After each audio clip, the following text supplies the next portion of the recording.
Hey everybody, what is going on? Welcome to another episode of SO NWA, Northwest Arkansas's newest podcast where real stories meet real estate and everything in between.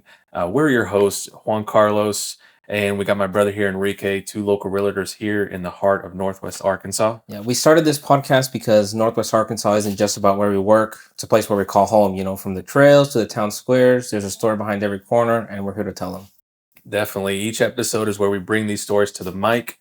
We sit down with folks who make this region special, business owners, artists, neighbors, legends, locals, diving into their journey, their hustle, and the places they love. Absolutely, man. So whether you're born here or raised here or you're thinking about calling Northwest Arkansas your home, we're all about showcasing the people, places that make this area one of a kind.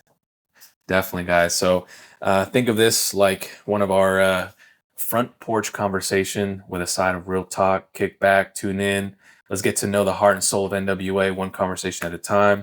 Thank you again for tuning in with us. For Enrique and I, it has been a few weeks since we recorded, so it's nice to get behind the mic. How do you feel, Enrique? I'm feeling good. Just before we went on started live recording, I was telling our guests that usually I always feel a little bit jittery and nervous before starting an episode, but as we progress throughout, it feels more natural and the nerves kind of go away, and it's a good experience overall every time. Yeah, no, it's definitely a good feeling, and it is nice to be behind the mic. But ladies and gentlemen, today we have a special guest with us today.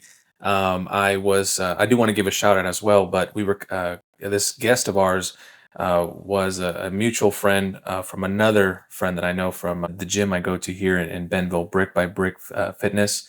So shout out to Brian Lux to getting us connected.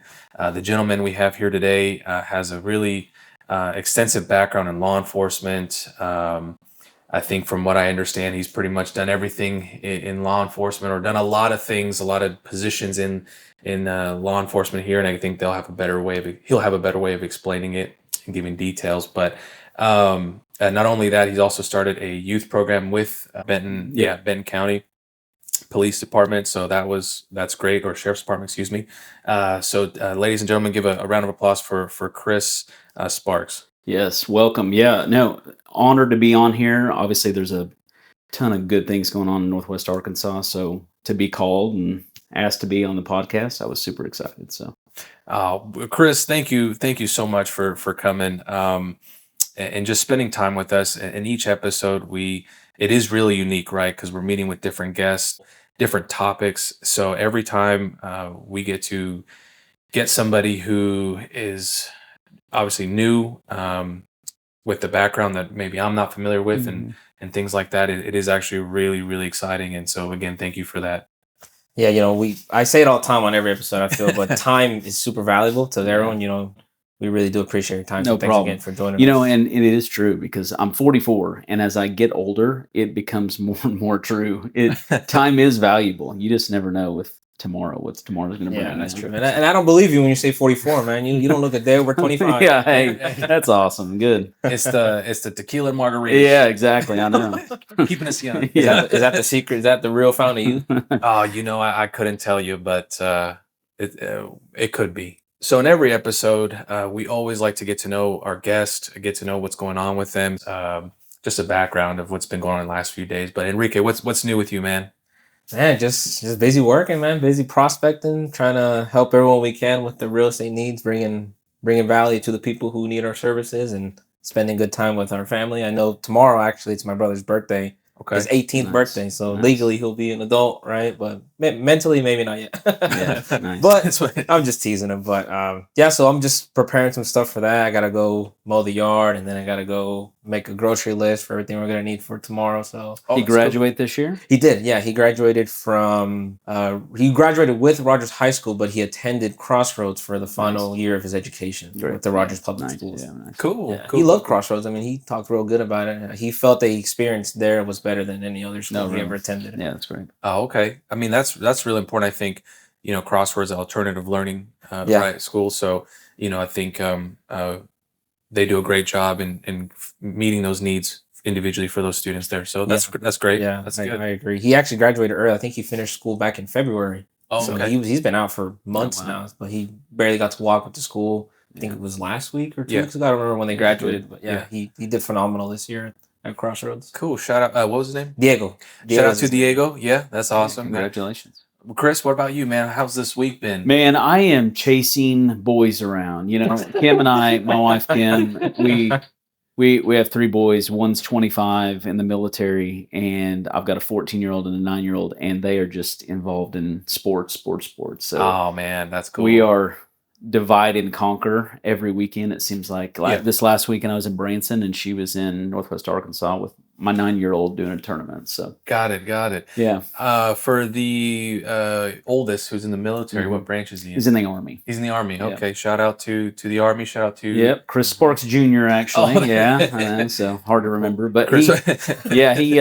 he's a staff sergeant. He was based in Seattle for 4 years. Now he's close to Nashville. So Okay. been there. He's got a year left on this 8-year contract. Nice. Okay. Well, shout out to Chris Sparks Jr. You know, we thank you Yeah. for his service. Yeah. Yeah, Thank thank you you. for your service. Thank you for all the veterans out there that do that. So thank you for that. Neat, man. I like that. I hope it sounds like a good week for everybody. Well, what about you, man? What you got going on? Man, busy. Let's see.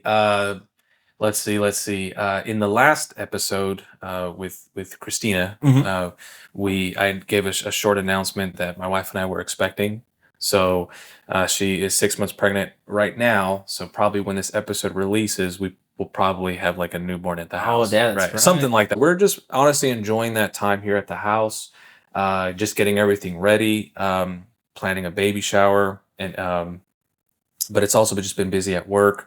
Little things with like the podcast and stuff. Right. I did close on a deal, and that was a good feeling from start to finish.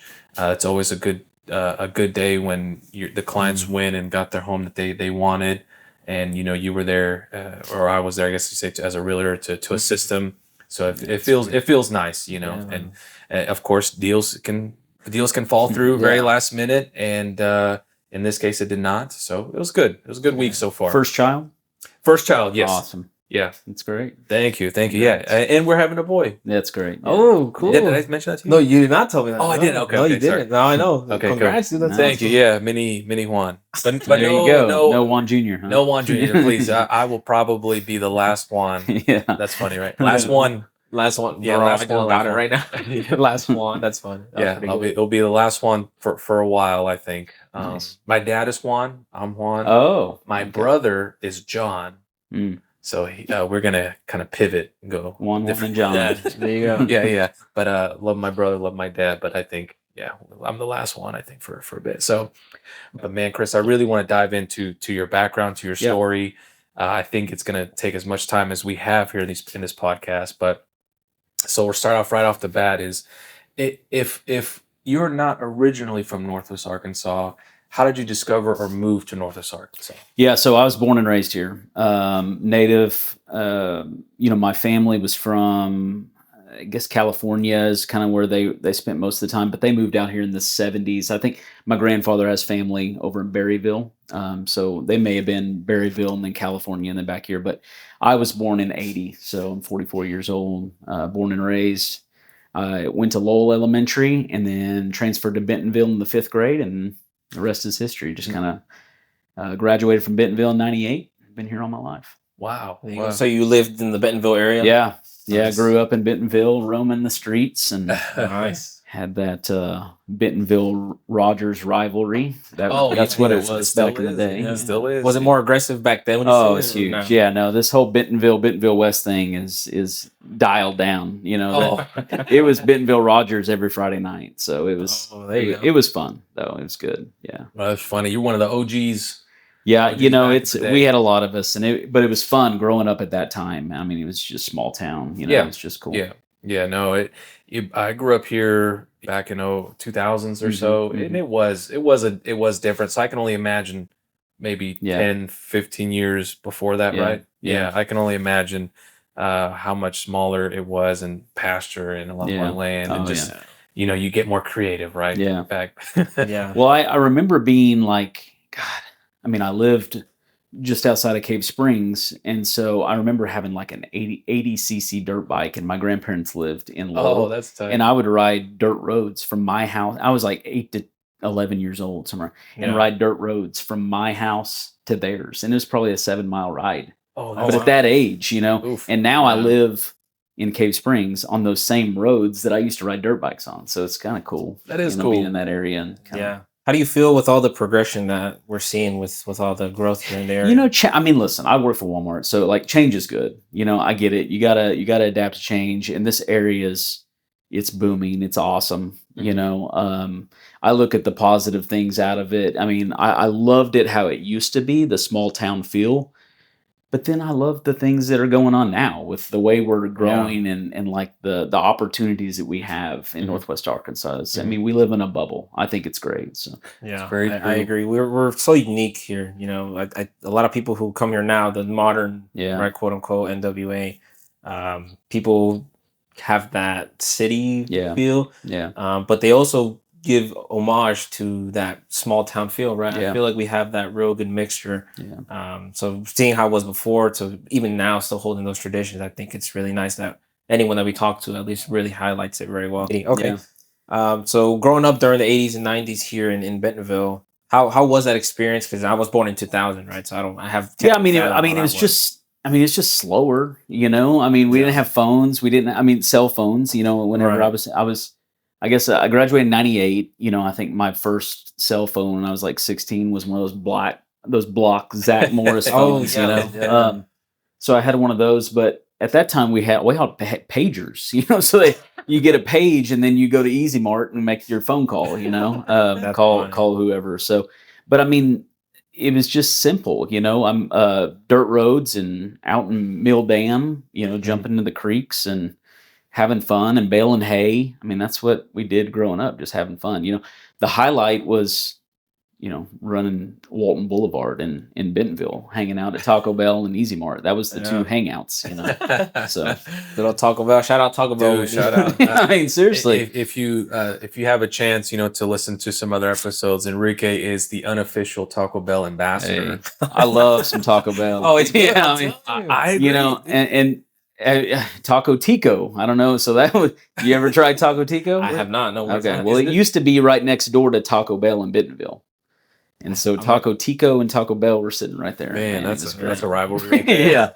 yeah. I need to try that place. I wonder, are they still in business? Is it still there? Yeah, they had no. It's not there anymore. Okay. They used to have one in Siloam, but I'm sure other places have them. But yeah. If I ever find one, I'm gonna try it. Try it. Chris Have to. said Legit. to go try it out. Yeah. It's the competition for Taco Bell, so maybe it's gonna give them the run for their money. I'll have to check it out and see what's going on there. Chris, do me a favor real fast. Can you give me just a real quick background? Overview. Overview of what you so have done. 18 years, or when I was 18 years old, I started in law enforcement. Spent 15 years in law enforcement with the Benton County Sheriff's Office. I'm still a reserve deputy now. So at 44, I've still, ever since I left for Walmart 12 years ago, I kept my reserve status. So I'm still commissioned by the sheriff. Kim and I, my wife, started a nonprofit through the sheriff's office for kids. We'll talk about that, at-risk youth.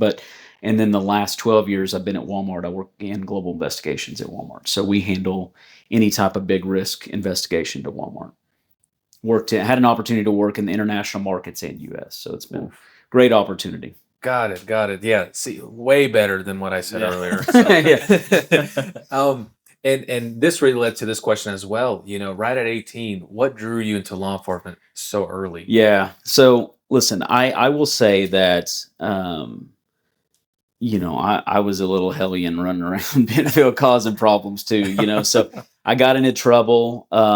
The girl that I was dating at the time, we actually got married for a brief time. That's my first son is with her. So Chris Jr.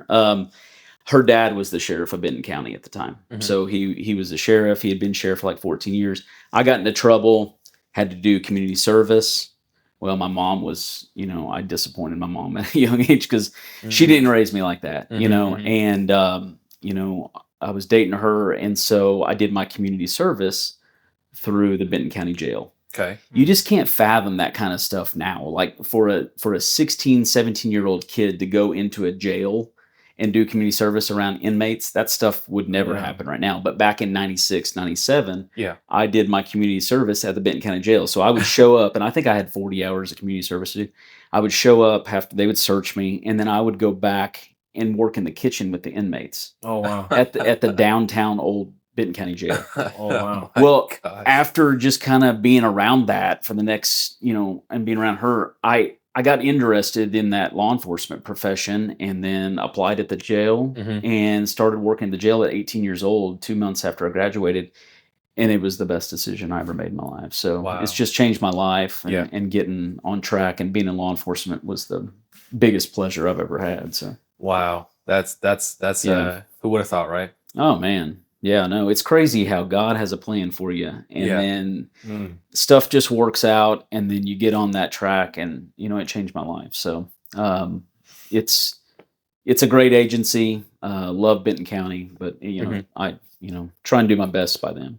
So tell me about you said the old downtown Yeah. Benton County.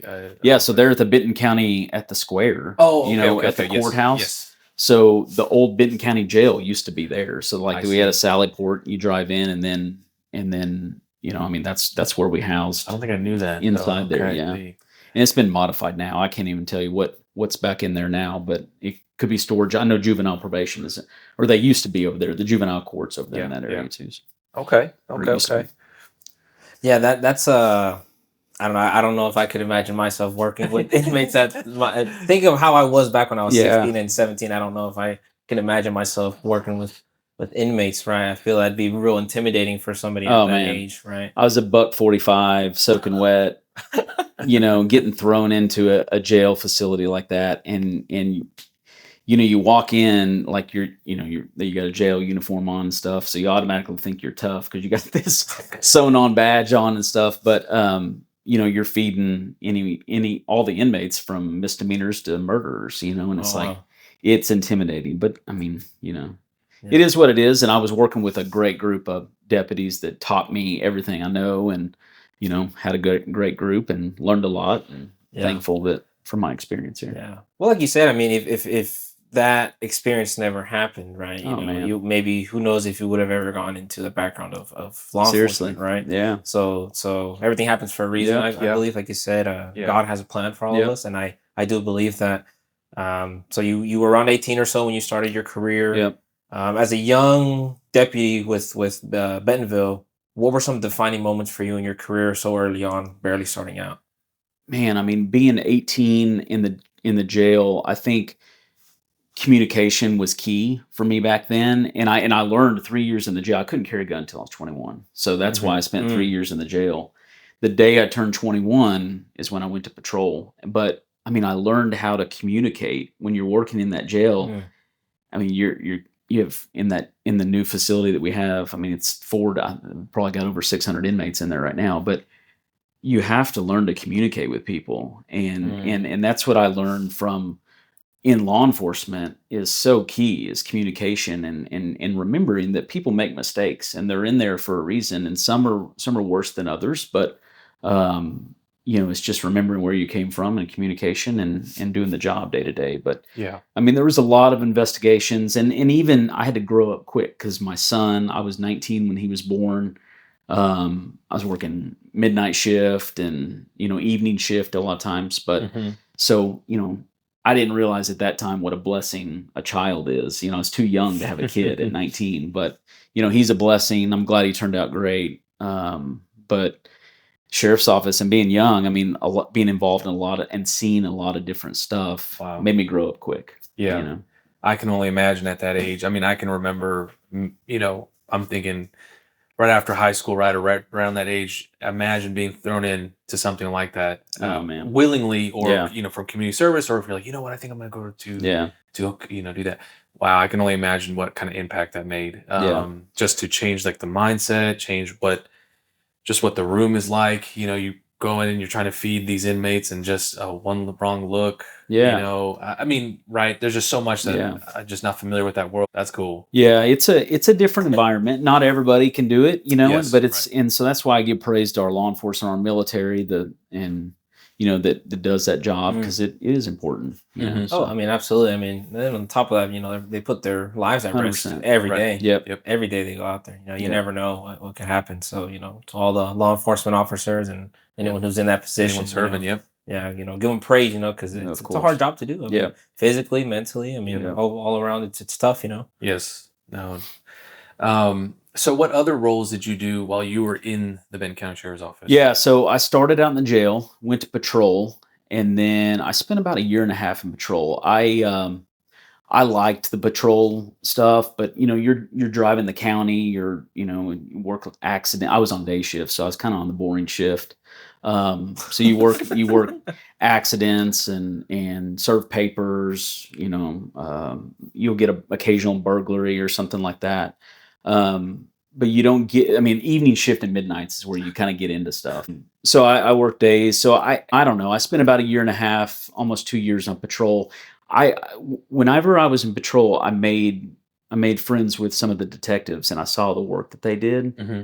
and so I really got in a role of like they wanted to get some of the patrol engaged in like property crimes, and so I took some of those cases, and in my spare time, in my downtime when I was on patrol, I got involved in some of those property crimes cases, and then solved some, got some confessions and stuff, and then I started interviewing for a detective spot, and that's really kind of where I wanted to be because I loved communication, I loved like interviewing and just the details in the cases. I didn't really like taking the report and passing it on. I wanted to follow it through, for the Yeah. investigation phase. So I loved being a detective.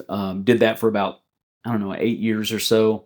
And then I got promoted into a sergeant's position, internal affairs.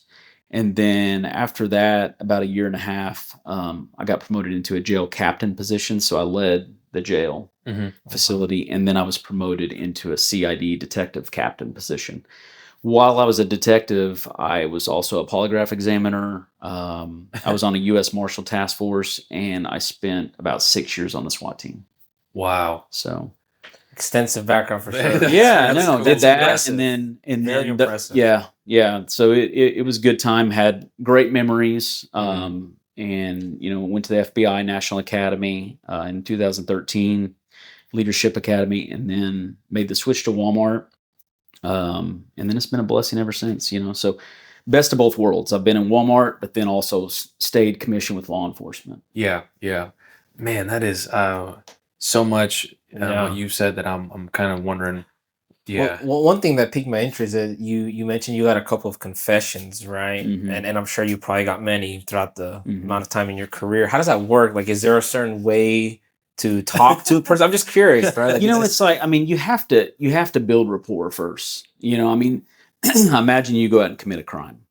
I mean, you don't want to openly tell me that you did something wrong. There's Right. no way you want to admit to that. But I just have to try and relate to you and get you to open up and talk about and understand that we all make mistakes and do things. And just because you make a bad mistake doesn't mean you're a bad person. You made a Right. mistake, and then just start to continue to talk and get you to open up and eventually admit it to me. That's the fun of it. But I mean, it's challenging, but it's awesome though. I mean, especially on the bigger crime, you're working murder cases and trying to get somebody like that to open up on a case and stuff. It's pretty cool. Yeah, that work has always intrigued me every time. I don't know how realistic it is on TV shows, or sometimes I'll watch Yeah. YouTube videos of actual like Yeah. interview rooms where Yeah. they'll have an actual suspect in the room, and Yeah. the way the detectives work, it's like a skill that they've honed like Yeah. very precisely. It's always very impressive to me. It is true because I mean I think if you don't use it, you lose it. On a lot of those, but yeah, but it's cool. Yeah. That's all good.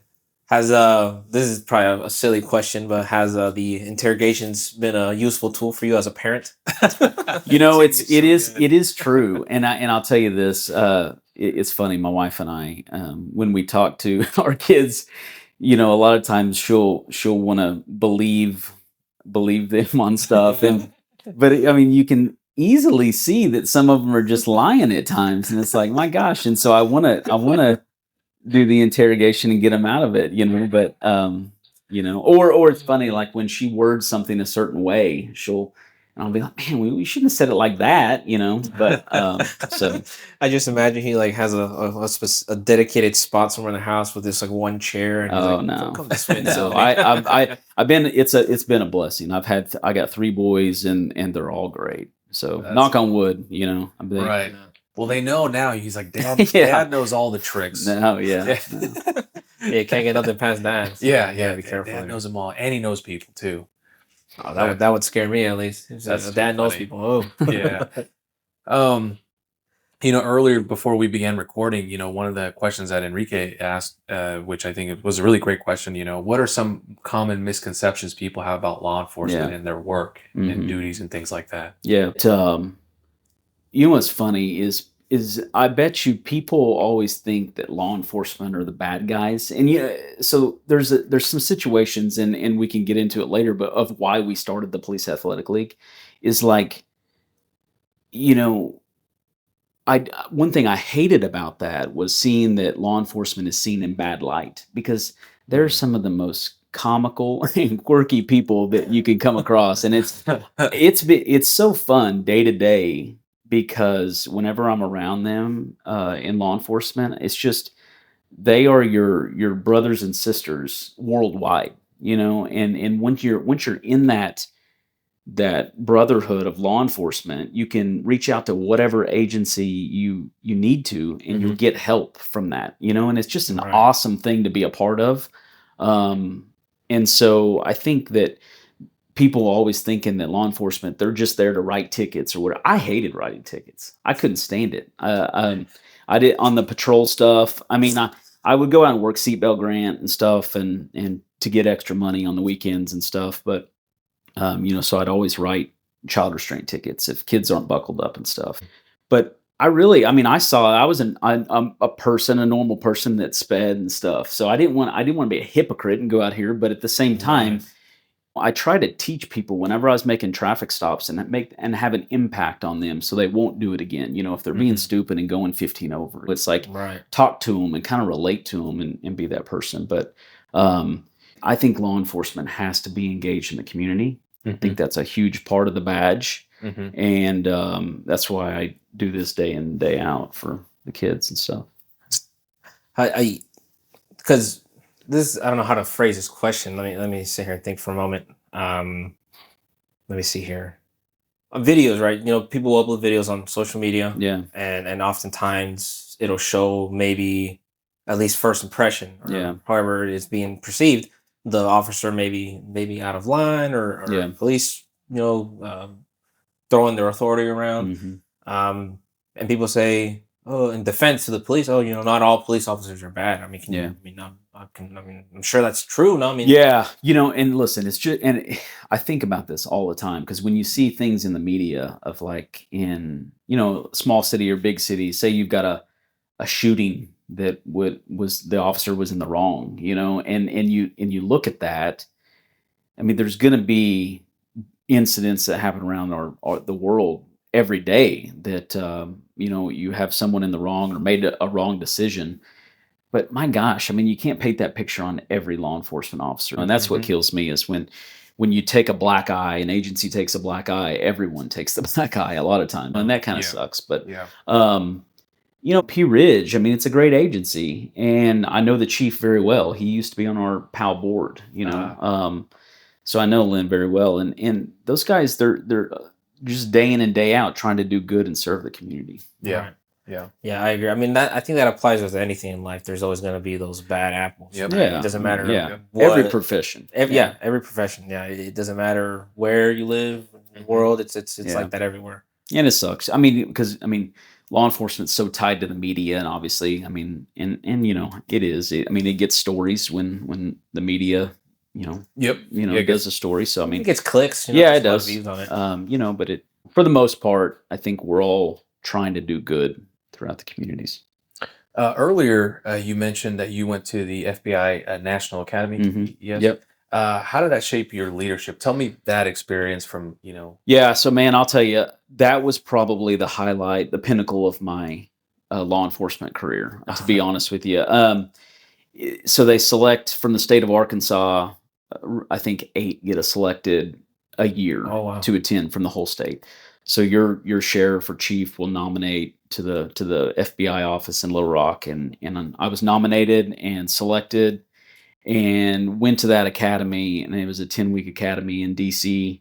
And my wife, we were married, I guess 4 years at that time. Parker was like 3 years old, and so I was away for 10 weeks.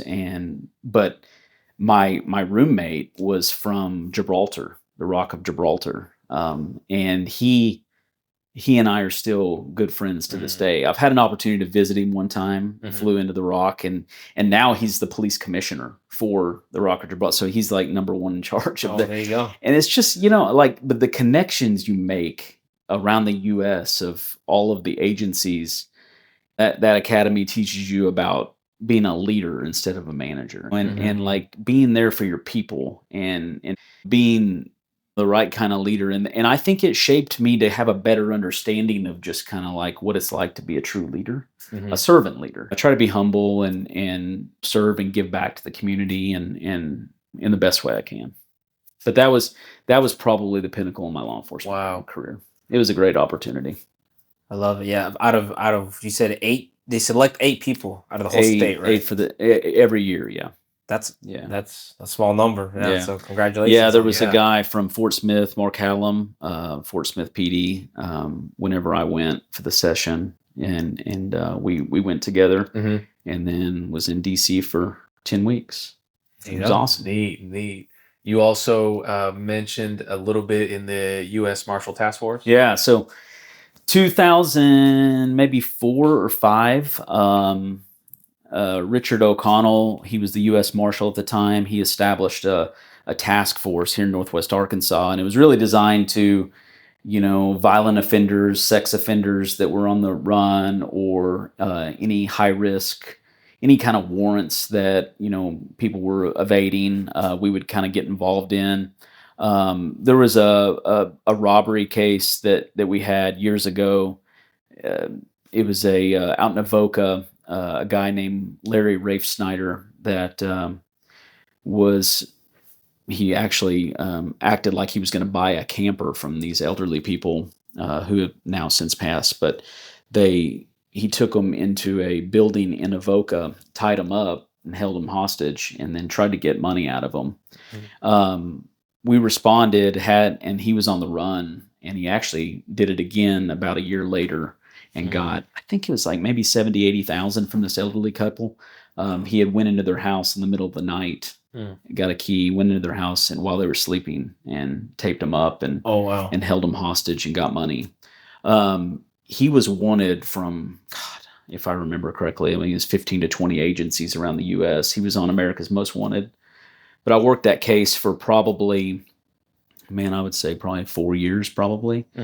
Chased him around the U.S., finally found out who he was.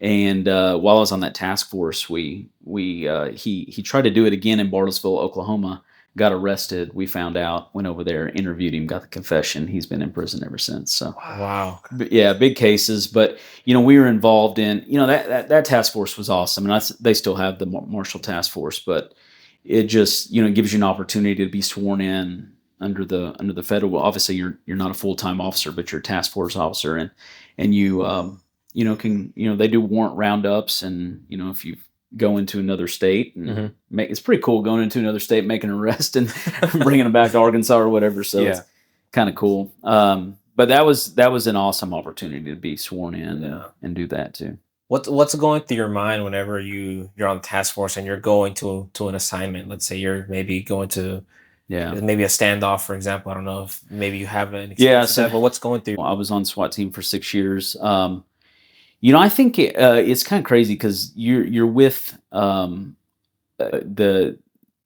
would say the best of the best in the agency on the SWAT teams, and you trust your brother or sister right next to you with your life, and that's why I think to this day I'm still so close to all those SWAT members. I mean, some of them are still my best friends today, and it doesn't matter who it was. Like if Joe Blow that was on the team called me and needed something, I'd be right there for him today. But your heart's pounding out of your chest and you're scared.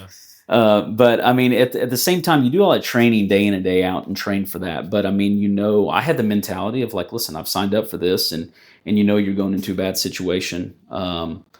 But I think everybody's kind of zoned in and locked in going to the call. And then you can see after you do the hit and you get back out in the truck, everybody's just kind of relaxed and having a good time, and it's great. But everybody kind of, doesn't talk a ton going out to the call. Yeah, I figured it might be a little bit quiet because I'm sure everyone's feeling for the most part. like I mean, prep time. you do your brief and you get in the truck and you're ready to go. But I mean, after it's over, it's awesome, and you're out there with the team and everything's good. Man, that's neat. I love it, man.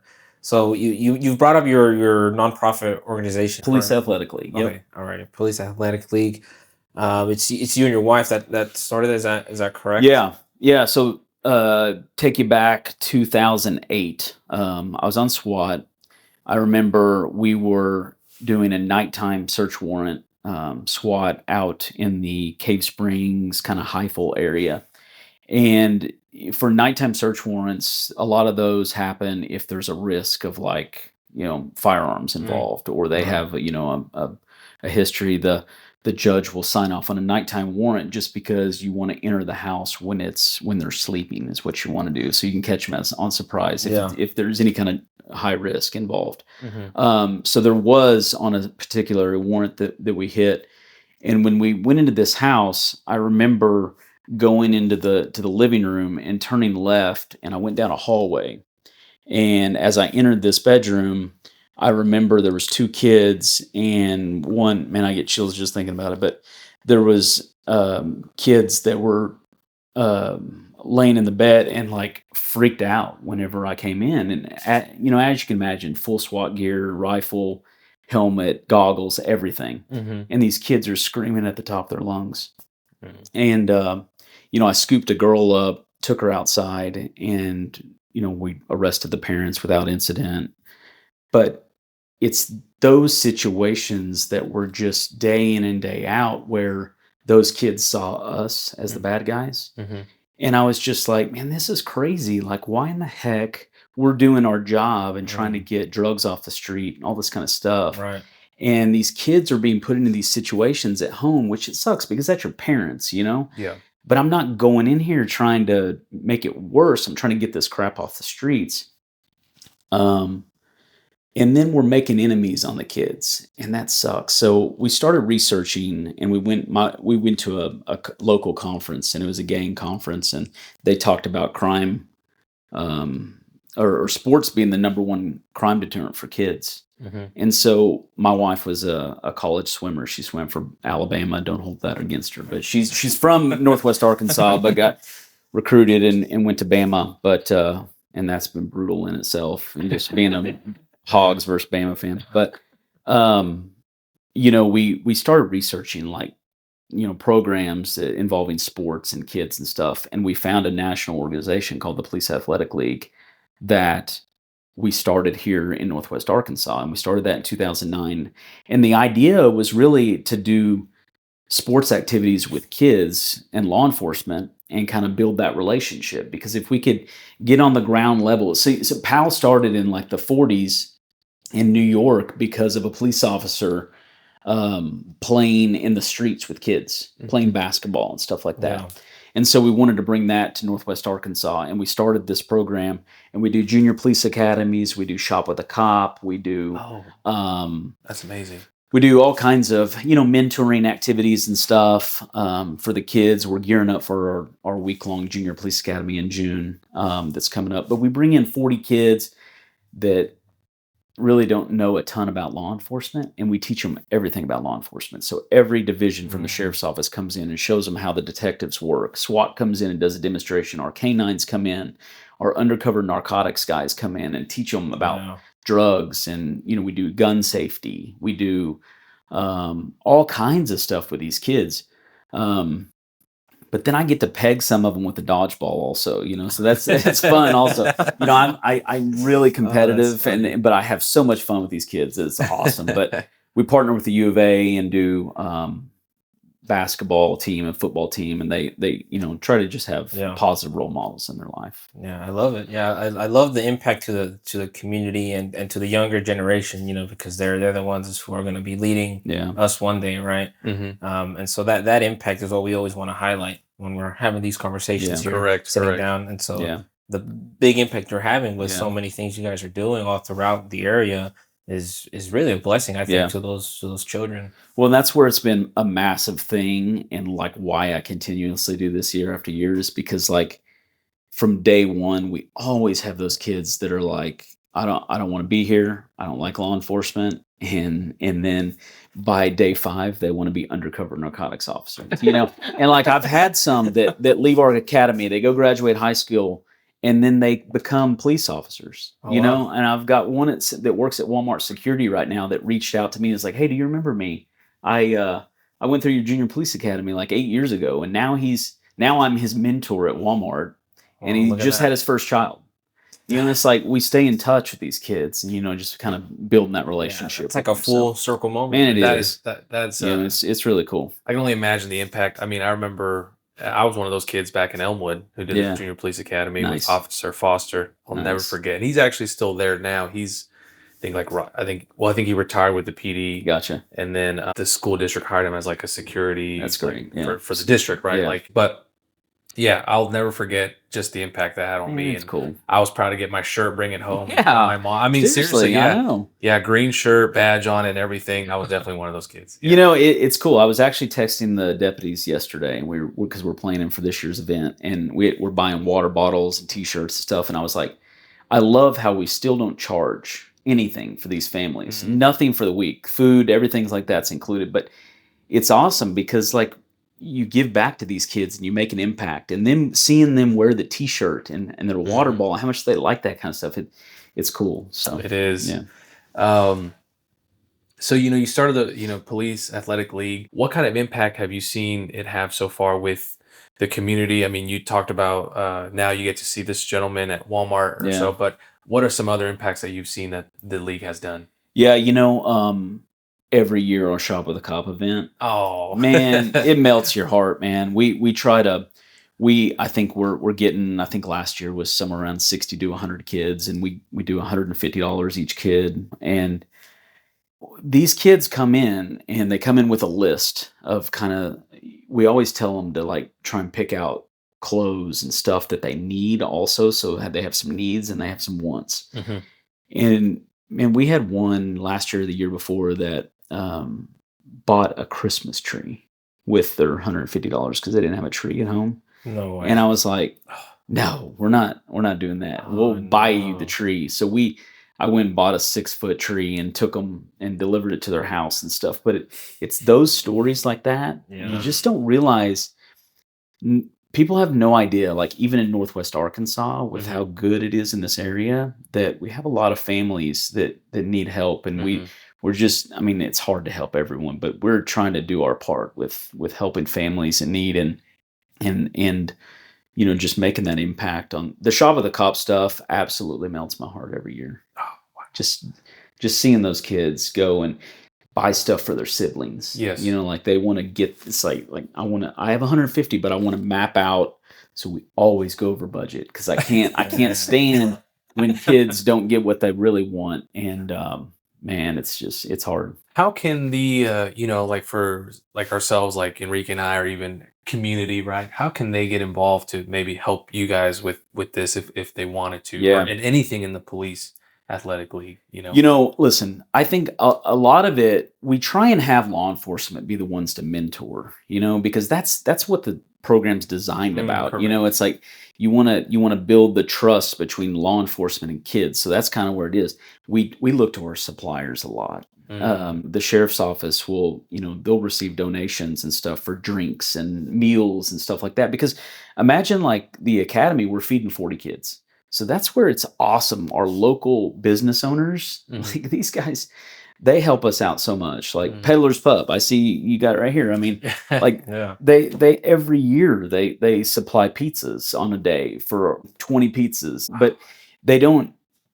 that impact that makes is huge for us because that's an expense. And so Yeah. our local businesses, man, they come through for us. It's Okay. awesome partners. Okay. So I mean, that's the kind of stuff that really means the world, is like helping out with our events and Right. stuff like that. Yeah, it's just to see the community get together the way it is with providing these values to these children is I find it incredible. I mean, I really do believe that our children should get the help if they need Yeah. it. You know, they're innocent. They Yeah. don't know, right? And so unfortunately some of these children can be put in tough situations. Yeah. And so the fact that there's some sort of avenue for them to maybe feel a little bit better, get the help they need, I think that's really a huge impact. Yeah. And I'm all for it. I love hearing all these stories. Yeah, we Yeah. do live in a bubble because when law enforcement needs help, we do have a lot of support, and you can really feel it in this area. So it is different. I can tell you that when I have family and friends come from other states to visit us, one of the things that they say all the time, whether it be Benton County Sheriff or Bentonville PD or Rogers PD or whatever, they'll say, "Man, I see a cop like every 5 minutes on the road," and I'm like, "Yeah, it's." Yeah. Hey, I like it. Yeah. So, you know what I'm Yeah. saying? But it's Yeah. just something you Yeah. don't really, they have the resources. Maybe Yeah. it's probably one way of saying it. They have resources or people that are willing to serve, right? Yeah. Maybe other areas throughout the country, maybe the lack of people applying to those positions and things Yeah. like that. But here, it doesn't seem like that's a problem, or it doesn't look like it is. And we just get to see all that, and you just feel, it just feels different. And definitely, I think I like that. Yeah. But let's transition into your law enforcement career into Walmart. Yeah. I think that's a big one. Obviously, this is Yeah. home of Walmart, Walmart home office. How did that happen? What interests you, and how did that go? Yeah. So I listen, and for me, money isn't everything for me. That's not what I was. My wife pushes me to always do better, and when I say do better, like she pushed me to, because of law enforcement, I didn't really go straight into college. I started the community college and then kind of took a break. I was working odd shifts and stuff. And whenever I met my wife in '08, she really pushed me to go back to school and get my degree. So I got my associates and then got my bachelor's.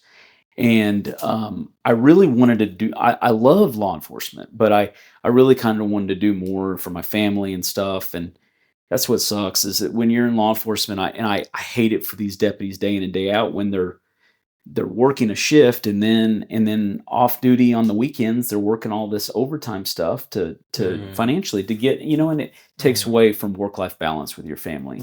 Walmart was a great opportunity because I could use my skill set in investigations, do something great for the company. But man, Walmart's been good as far as like work-life balance, and when a matter comes in, we handle it really good. So, I mean, we have I would say the best investigative group around the world, honestly, with Walmart. I mean, the talent this company brings in and hires is amazing. We have skill sets from, all around, from like state and local law enforcement to federal law enforcement to attorneys to all types of asset protection backgrounds to everything. So we have a diverse skill set and a bunch of backgrounds within global investigations at Walmart, but we handle a lot of stuff for the company. So it's pretty cool. That does sound pretty cool. Yeah. Wow. Yeah. What kind of work do you do now with global investigations with Walmart? Yeah. So the company, so imagine any kind of wrongdoing by associate that's kind of big risk to Walmart, any kind of commercial corruption or,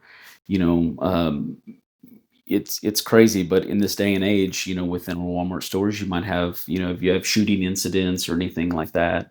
So our team's kind of engaged in those matters and work in those matters. But we have a U.S. team and an international team, and it's been a blessing to be in both since they've kind of stood up global investigations since maybe 2012, 13. And I've been able to work in our international markets and never had an opportunity to go to anywhere besides Mexico until I came to Walmart. And then now I've been all throughout Latin America numerous times, and South Africa, UK, Canada. So all those countries getting to go to and work and be involved in stuff. So it's pretty cool. Yeah, they're giving you a good experience. Oh man, it's been a blessing being at the company. Yeah. Love it. How does, how does your law enforcement background help in your current role? Yeah, I mean, really, it goes right in because imagine, a detective working in state and local. I mean, you're doing the same work in Walmart. It's just you have to be the softer side of not, we're not interrogating or anything like that, Mm, but it's you're looking at wrongdoing for within Walmart and conducting interviews and talking to people, and then you're not putting anybody in jail or anything. It's just like trying to find wrongdoing at Walmart. So, Right. Nice. I like it. My brother-in-law, I think he does something with asset protection with yeah, Walmart, and so he doesn't tell me the details, obviously, yeah, because he can't. But yeah. he tells me that he tells me you'll be surprised all the stuff that you know is going on and you wouldn't think is happening. So what is a piece of advice you would give yourself or even someone else who's interested, when they hear this story, they say, that's me. Yeah, I mean, looking back, whenever I was young, I think patience is everything. I think the biggest thing I've tried to do with my career is just be humble and soak it in and don't get in too big of a hurry. There's so many times where even now I have mentees and I look at them and they want to advance in the company and they want to go this place and this place, but sometimes you need to learn your position really well and then be ready to be a leader in the Mhm. in the organization and train others and stuff. And so I think just like patience and um, man, I think family and just slow down and Hmm. enjoy life. I think whenever I was young and 18, I think I took that for granted too much, and I didn't really enjoy my son at 19. I didn't know what I had. I was like, Mhm. If I could go back now, I would be like, enjoy life with your family a little bit more. I dedicated a lot of time to law enforcement. I was working on the weekends a lot, and a lot of it because you need to. I mean, you need the money. You got to get out there and work. Hmm. But I think just kind of slow down and enjoy family, and because Mhm. tomorrow's not guaranteed. Oh, I like that, man. That was Okay. good. Oof. I'm gonna quote that. I like That's that. a Anytime I hear stuff like that, man, it just makes me like, ooh, like, I don't know. I You know, just they like. say life. There's a quote I have on my refrigerator says, "Life begins at the end of your comfort zone," and It's that's very so true. true, man. I Oh use that man, in a lot of stuff because definitely believe in that. you know. Yeah, Yes. it's there's a there's a video of David Goggins. I don't know if you have you heard of David Goggins Mm. before. He's like a motivational speaker, Oh, okay. and he's a little bit on the harsher side. Like he'll Hmm. curse and stuff, but like his message is real good. There's one video where he talks about um what's it called he says that so he used to be 300 pounds. He was working spraying cockroaches. He said that he was broke, that he wasn't fit, whatever. Now Hmm. he's the super fit guy, motivational speaker.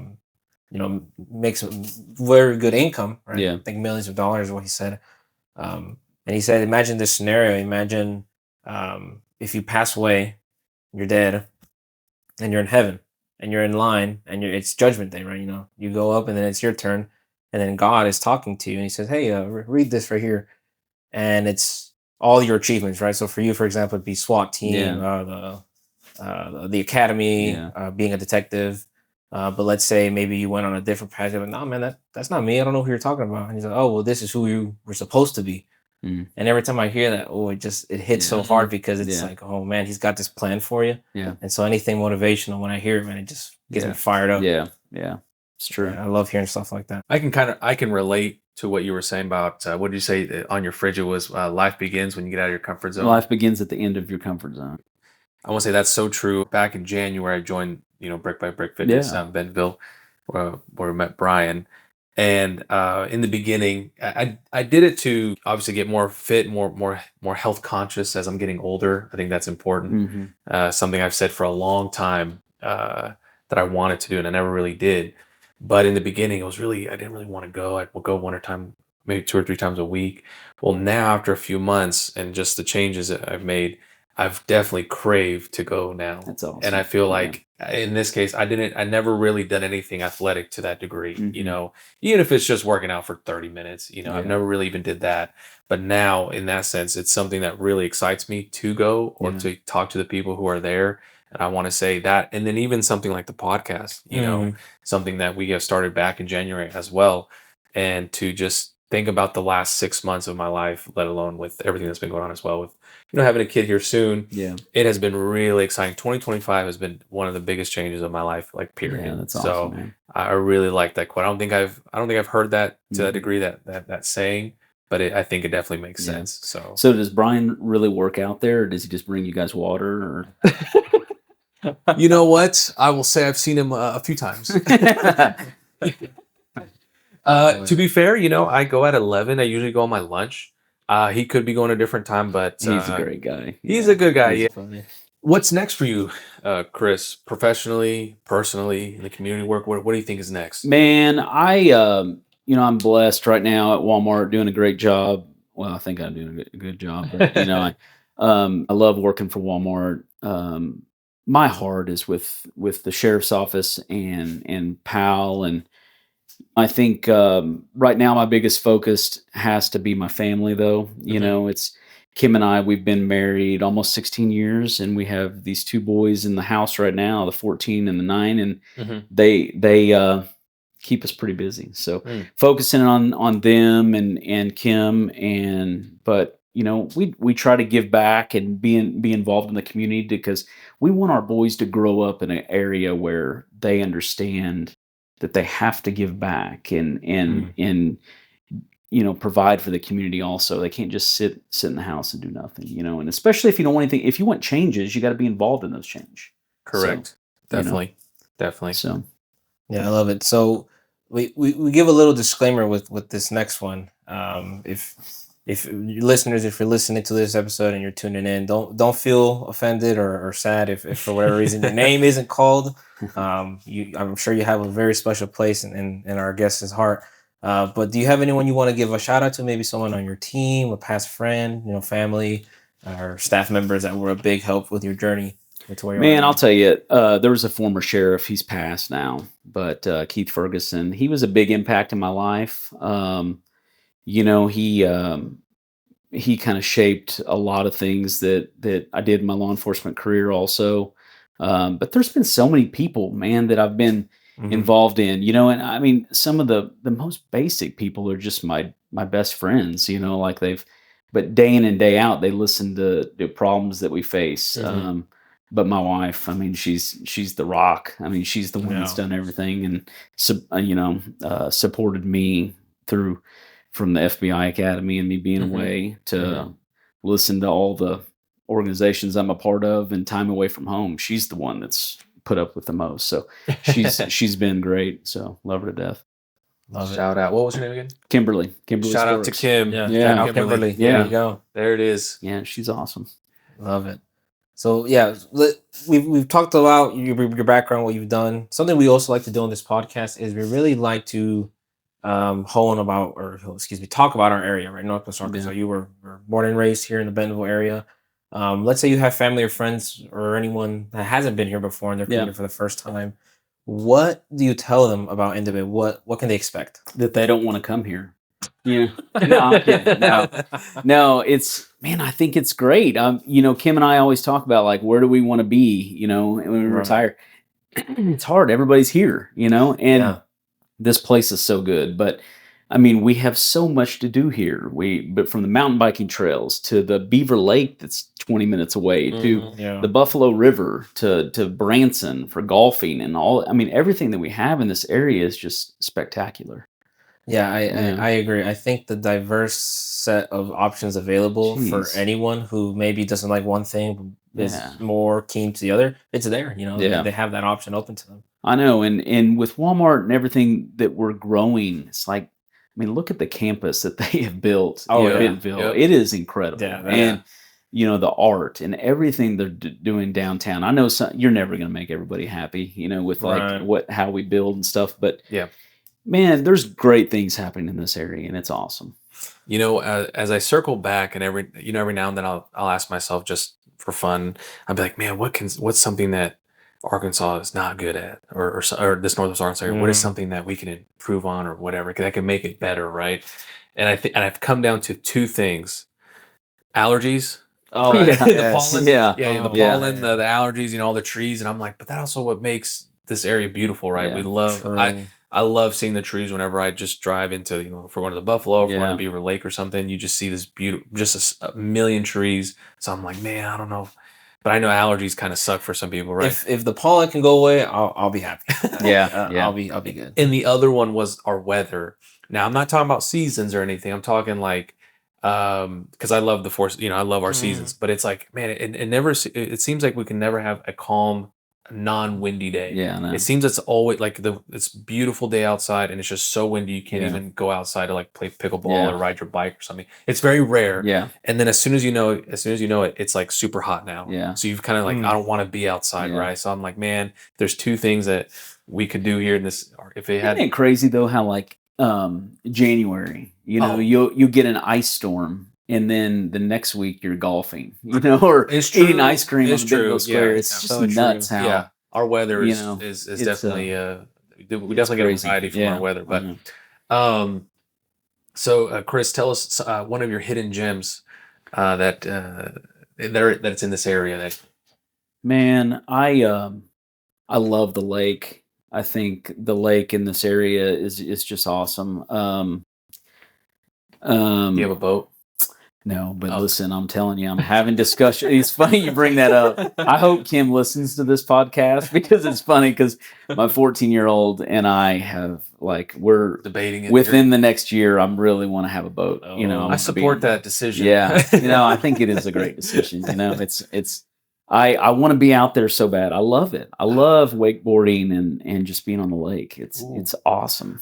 That sounds like a great idea. Yeah, man, Kim, that's cool. please. Yeah, I know it. Yeah, Kimberly, See, we'll you get gotta- the boat and we'll all four go out. Yeah, Yeah, exactly. We can do a podcast on the Yes. lake, on the boat. Sounds on awesome. Chris's new boat. Yeah, as one of his sons is a wakeboarder. Yes. Yeah, that's funny. No, I feel like just being out on the lake though, like I have so many memories growing up, and even I'm still not old per se, but even in my earlier 20s, and I was like barely 20, me and my fiance, and that now we would go all the time to the lake, and so Yeah. I have a lot of fun memories of Beaver Lake and everything. Yeah. It's always a great time. And Chris, as we only got a few more minutes left on this podcast Yep. here, but what's one of your favorite local spots that you and your family go to that we would find you on the weekend here? Well, usually it's a baseball field Oh. right now. But listen, if anybody's new to the area or you've been to this area and haven't visited Montney Chicken, have you been there? Yeah, Montney? I've never been. I Dude. drive by it. Dude, all the never. time. You gotta go. You gotta go. Montney Chicken. I worked there in high school. No way. And I remember working there, and then there was a place called Shadow Lake. It's like they had teen night out in Missouri. We'd leave there and go to Shadow Lake. But it was, man, that place is awesome. Montney Chicken. Montney Gotta go, Chicken. man. AQ Chicken. They closed Yes. that down, but they're reopening in Elm Springs. Yeah. You I know, heard so that's that. good.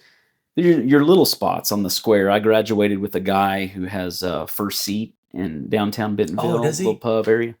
Man, it's a good little spot. It is a good spot. Good areas. So I like supporting the local businesses. Yeah, Okay, I'm okay. the same way. Got to go with the local businesses. Yeah, Always man. got to give them our support. Definitely.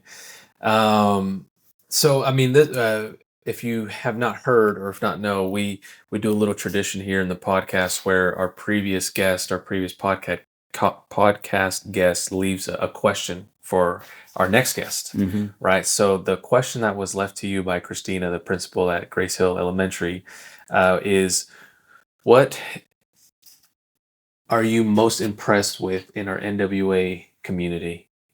What am I most impressed with? Man, I'll tell you, I think I kind of mentioned this a little bit earlier, is that, the support that we have in Northwest Arkansas. You don't find that in a lot of communities of how businesses and the support of like, if something's needed, we all come together and do this.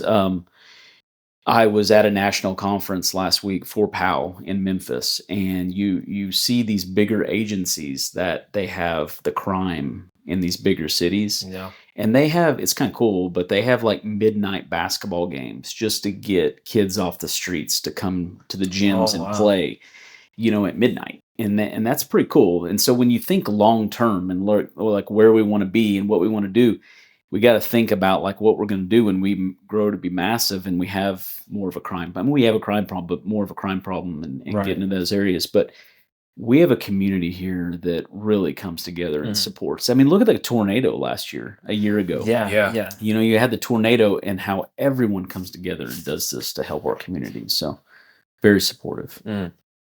So I think that's a great answer. It's true. I think our community is really, really unique where we go in Northwest Arkansas. So that's very true. Now it's your turn to leave a question for our next guest. So what question would that be? Oh man. Any question? And I have to give it right now? Yes. Well, let's see. I guess in the next 5 years, what are you going to do to make Northwest Arkansas a better place to live than it is right now? Ooh, man. I like that one. That's tough. That's a good one. Good. You know? That's good. That's good. I'm interested to know hear the answer. Excuse me. I don't to know. that one. That'll be a good one. Yeah, I mean, it's cool because we all got to think about what we want to do and how we're going to make this place better. Absolutely. I like it. Well, Chris, we're getting up. We're wrapping up the episode, and again, thank you so much for being here. If any one of our listeners is interested to find more information about what you have mentioned in this podcast, where could we find you? Yeah, so obviously through the sheriff's office on the website. The PAL has a website, www.bcsopal.com, and then on Facebook, Benton County Sheriff's Office Police Athletic League. Or I'm on Facebook, Instagram, stuff like that. So Chris Sparks, more than willing to meet with anyone or talk with anybody. So I appreciate your time. Thanks for having me on. Thank you. And that is true, folks. He really did answer the call and really just came out here today and killed it today. So thank you so much, Chris, for being here. Absolutely, Enrique, same thing for you, brother. Yeah, always a pleasure to be able to sit down with guests and with an extensive background as you have. I was really looking forward to this episode. So thank you so much for joining us today. Of course. Thank you. It's an honor. All right, guys. Well, thank you for tuning in this episode. We will catch you guys soon. Thank you.